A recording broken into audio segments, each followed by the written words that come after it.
Telangana assembly के budget इजलास में आज पहली बार जीरो आवर यानी वक्फे सिफर मुनक़िद हुआ, जिसमें मुख्तलिफ अरकान असेंबली ने अपने अपने इलाके से मुतालिक मसाइल उठाए। मजलिस के रुकन असेंबली ने बहादुरपुर में बढ़ती आलूदगी का मामला उठाया, तो वहीं अहमद पाशा कादरी ने उनके हल्के याकुतपुरा में बरखी को लेकर मसाइल रखे। वहीं कांग्रेस के एमएलए श्रीधर बाबू ने कालेश्वरम चैतन्य प्रोजेक्ट के तामीरी कामों से मुताल्लिक सवालात उठाए।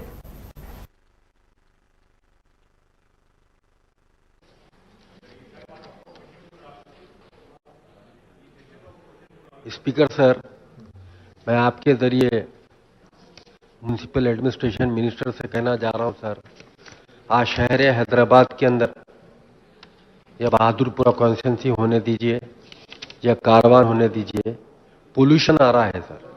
एक या नामपल्ली कॉन्स्टिट्यूंसी होने दीजिए, एक पोल्यूशन का बहुत बड़ा प्रॉब्लम है। इससे सेहत के ऊपर भी असर पड़ता है और ख़ास तौर से सर मेरी कॉन्स्टिट्यूंसी के अंदर आपको सुन के ताज्जुब होना चाहिए, हफ्ते में एक दिन पानी की सप्लाई दी जा रही है।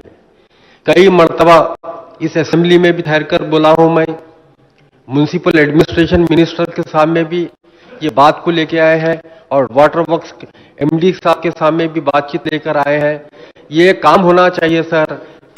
हर 4 दिन में 5 दिन में एक सप्लाई होने से कैसा होता सर।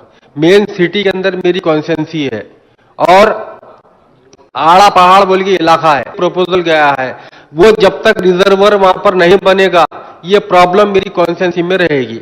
मैं आपके जरिए मिनिस्टर साहब से गुजारिश करना चाहता हूं, इमीडिएटली जो प्रपोजल्स हम वाटर वर्क्स डिपार्टमेंट को दिए हैं, इंप्रूवमेंट ऑफ वाटर लाइन्स है, रिजर्वर है, पोल्यूशन के बारे में है, जितने भी प्रॉब्लम्स है, ना सिर्फ मेरी कॉन्स्टिट्यूंसी सब कॉन्स्टिट्यूंसीज के अंदर मैं आपसे गुजारिश करता हूं सर, इमीडिएटली वो पूरे काम कराइए। अब धुकाला चालू हो रहा है, एडिशनल पानी के टैंकर्स लगाइए।